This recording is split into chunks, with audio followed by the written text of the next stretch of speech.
Hi, Jim. Thanks for joining us in building the Healthcare Brain podcast here. Appreciate you taking the time. Jim here is joining us as CTO of Healthfuse, and truly appreciate you taking the time. Yeah, I'm thrilled to be here and appreciate having this conversation. Oh, thank you. I think the AI industry has been moving ridiculously fast. I remember 6 months ago, we were talking about prompt engineering. 3 months ago, we were talking about context engineering. Today, we are talking about harness engineering.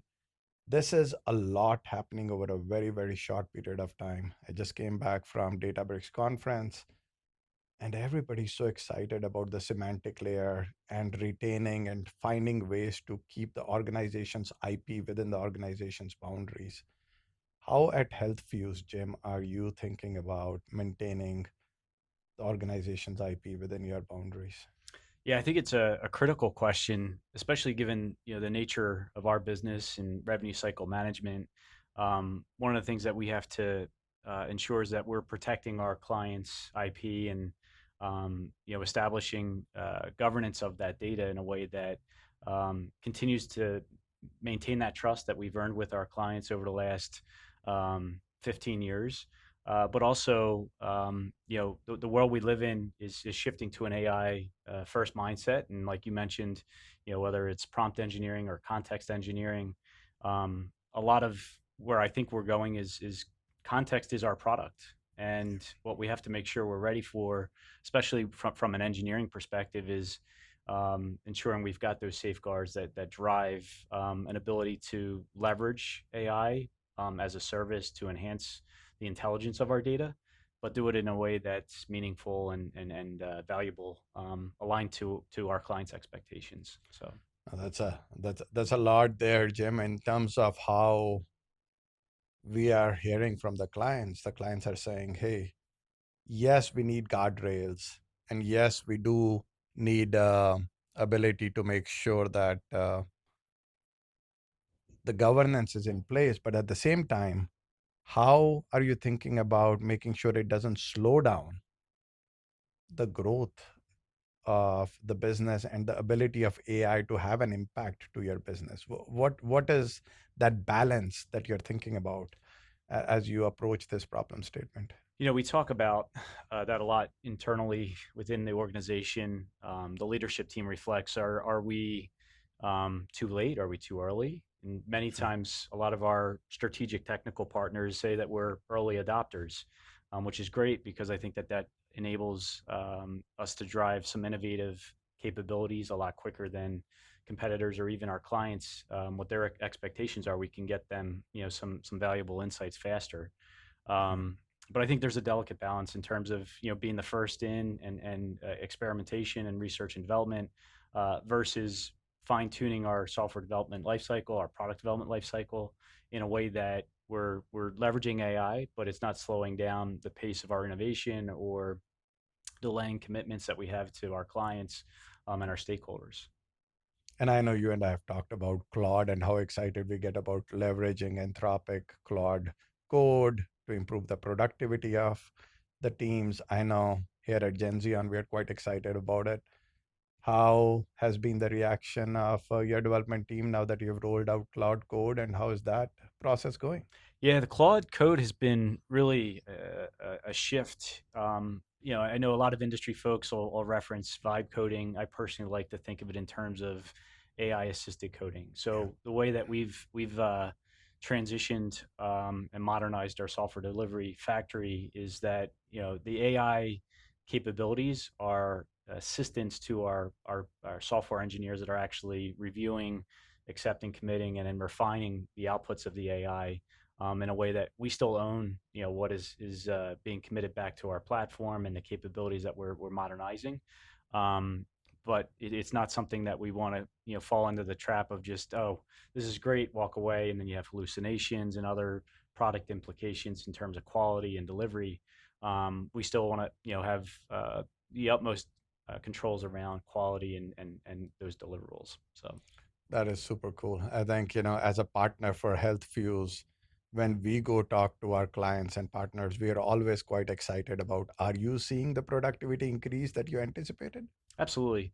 we're going through a complete modernization of our technical stack, and I would argue much of our velocity and throughput is a 3, 5, 8x multiple in terms of what it would have taken to get to where we are in the last 6 months.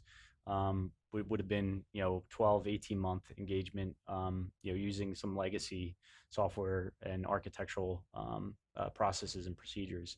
Not only that, I think culturally, our software engineering team's having fun. Like Yeah, it actually takes us yeah. back to, um, you know, uh, we can focus in on our product, and then the architecture, and let those details kind of mature through the cloud code, and what's delivered through that mechanism. I know in regulated industries like healthcare, yeah, folks want to talk vibe coding, but we are still, even at Genzeon in our platform development, we are very much spec driven development. Yep. Yes, you can use AI assisted coding, but there is a spec that we're trying to adhere to. There are CMS guidelines that we need to adhere to. Is that the approach you're taking? It sure is. In fact, what we have is product requirement documents, PRDs. So everything gets reviewed by our business analysts, product owners, leadership team members for sign off, and it's a very descriptive starting point to which it's used in the software lifecycle. Not only that, it's as much as it's about generating new components or capabilities on the platform. It enables validation, quality checks, and throughput, throughout the product and software lifecycle. That is super cool. How would developers say, if I ask the same question, how are they feeling about the agentic development that you have, the journey that you have started on?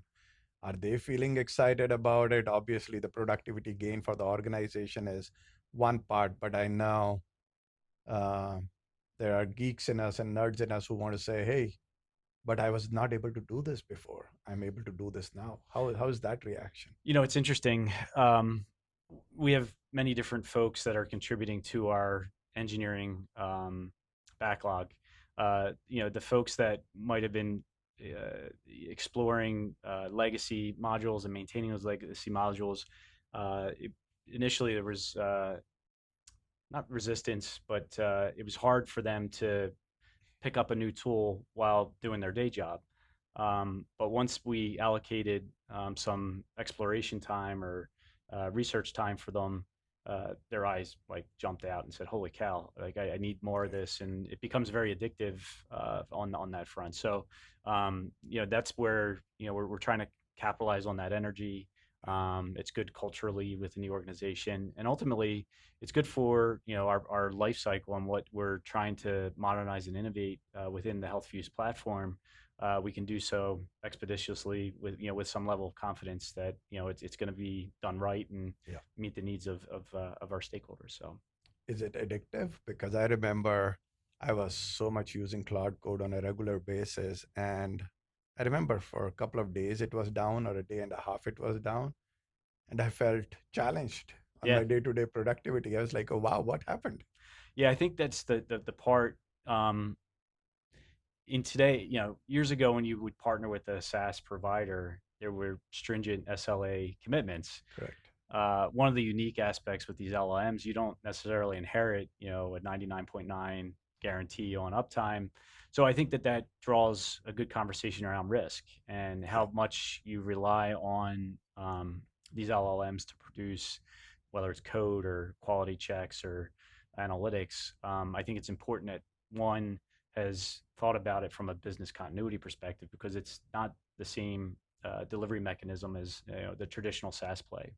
Yeah. No, very much so. I think, our product managers are now creating demos instead of writing requirement specs. Is that starting to happen? Are your leaders saying, hey, I think we could do something like this? 100%. I just spoke to one of our product team members today. Enthusiastically, they've been building, wireframes and mock-ups that are interactive. Right. Not something that they natively would have been able to do a couple years ago. Um, but even for their own career and development, they're enthusiastic of, wow, this is very empowering. And it gives a leg up for the developers. Developers may not, enjoy the UI development side of things, but what gets handed off or transitioned into the development agent is already well defined from a business requirements perspective, and we can um, automate and incorporate some of those agentic workflows where there's a development benefit because now the product person was able to articulate what the business Correct. needed Correct. directly. So, I think as we at Genzeon are focused on launching the FDE practice, the conversation is now becoming just like we're talking about building demos. It's like you have a hour session, you have a 2 hour session, you get the requirements, you walk away for a couple of hours and say, is this what you were talking about? Let me show you a demo of what I'm thinking, what you said. yep. Is that where you think the industry is going, where the conversation just becomes more real, more I think the visual? industry historically was relying on it. I have this problem. Let me go talk to engineering. And now with these Claude tools, Claude Design, Claude Code, Claude Cowork, you are empowering anybody in the business to actually meet engineering with your idea in a meaningful way that can be architected and kind of integrated into a larger platform or a system of agents, so to speak. Um, and I think that's what's most interesting to me. Even myself, I'm in the code. I'm actually building out workflows, and it's an iterative process. Sometimes it might get stuck, and you have to nudge it in certain directions. But I think what's it makes it fun is it's collaborative. So what used to be, hey, we'll take 2 weeks for a design spike, is give me 2 hours, I'll get you something over, and 45 minutes you have more feedback from your business counterparts, and Right. it's just that constant maturing of ideation, and it's real time, it's warp speed. We're not doing it on a every week or two basis, it's done by the hour. Yeah, I think one of the discussions as I'm having with other leaders, as we talk to other partners, they are starting to say it is becoming, the bottleneck is becoming decision making because now there is cognitive overload on people who have to decide from all these things that are moving at warp speed Yep. on what to do. Is that you're feeling the cognitive overload as a leader? I think that's where there's some apprehension, especially with this level of. I mean, these tools are very powerful. We can see that. We read use cases in different scenarios. As a leader, you know I like to promote a culture of fail fast, fail frequent. But I think now the tools have empowered our engineering capacity to move so quick that they're now twiddling thumbs like, hey, we need input from the business on 20 This, yeah, different bullet points. right. So previously where you're focused on, two, three, five stories per sprint, you might have 20 questions just because of the nature of how iterative and frequent we can actually promote ideas, to the platform. Yeah, that's quite. I think I just never imagined we'll get to this place so quickly. Yeah. That you get decision fatigue because stuff is happening so fast. It's real, but I also think there's some mechanisms to, lean into decision AI to help you make Yeah, decisions, build out matrices on, is this something that I really need to exercise my time for, or correct. there's a delegation component behind it. Yeah, And that, just strengthens organizations as a whole on how frequent does that decision have to escalate, yeah. Build to a some leader. resilience within the Exactly. hierarchy itself. Yeah. Yeah, And I think, one of the things that I see and I'm getting super excited about is just the whole agentic workforce where you start thinking about it like an org chart.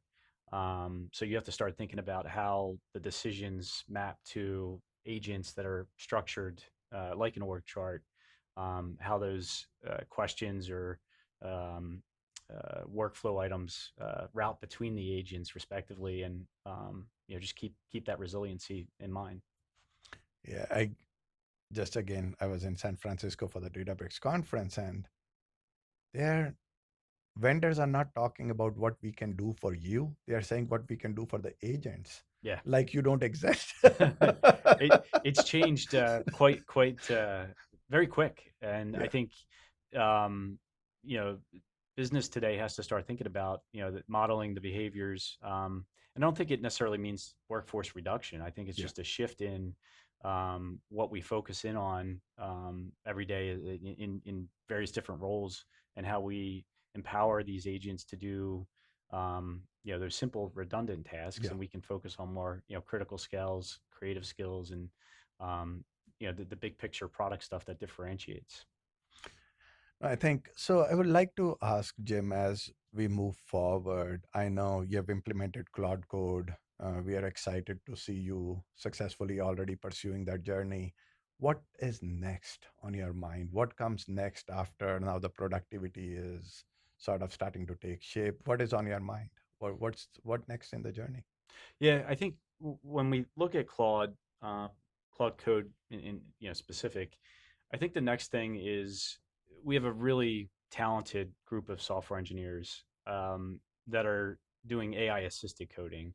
I think the next layer of our journey is more the scaling out, where there's software agents that are looping through a Hmm. backlog at a more steady pace. Right now, we have a lot more human control of what we want to build, and we're moving at a pretty good clip. Um, but at some point, how are we able to promote an environment where, whether the ideation from a product goes into more agent workflow, and then the engineering capacity is more just on architecture review Hmm. and governing that process. We're still heavily involved in, pull request and validations, through the software lifecycle. But I think that, that's something that will mature. I think, again, on the front end of where we are, I feel very excited, as an organization in maturity and taking those steps. But I also think there's like an empowering where it doesn't have to all fall on the software engineering team. I think we have, as an organization, there's operators that think, strategically. How do we enable them to take their prototype concepts and, easily translate them into our platform natively? It's one thing to go to Claude and say, "Hey, build me a form," and it's an HTML file. But then we find ways to simplify how we use that form versus, let's do it right. Make sure we're doing it Correct. right. Make those contributions back to the production environment in a way that's sustainable. Does that make sense? It does. It does. I think I'm also thinking about, I think another topic that you had mentioned about that you are also starting to think about different semantic layers that sit in data, semantic layers that sit in the content within the organization. And how does all of this come together? Because as we talk about building the healthcare brain for us, that semantic layer is where the key is. Yep. So on the semantic layer, what do you think? What's next for Yeah, I think on the data side, um, data is the input now. you? Hmm. The data intelligence comes from the context engineering piece of the puzzle. So within our organization, a lot of the transformation is focused around. We have Fabric IQ. Fabric IQ is the data. There's Work IQ, which is more of the workflows, and then there's the people component in terms of how we can generate intelligence around what they need, when they need it, how they need it, and then do they have access to the data, at the right point in time. It's all based on need to know. So we have to make sure that we've built the right pillars to unlock the intelligence potential. It's one thing to give somebody the keys to a database and say select star. It's another have governed, and I'm a huge believer in governance models, master data management. I think that that's an important part organizationally. It builds trust internally. It builds trust with our clients, Hmm. and you can't shortcut that piece. No, I think this has been very, very helpful, Jim. I appreciate really you taking the time and Yeah. spending some time with us. This has been a great Well, conversation. thanks, Harsh. It was an honor to be here with you, and Yeah. I appreciate Thank you. sharing. Thank Yeah. you. Thank you.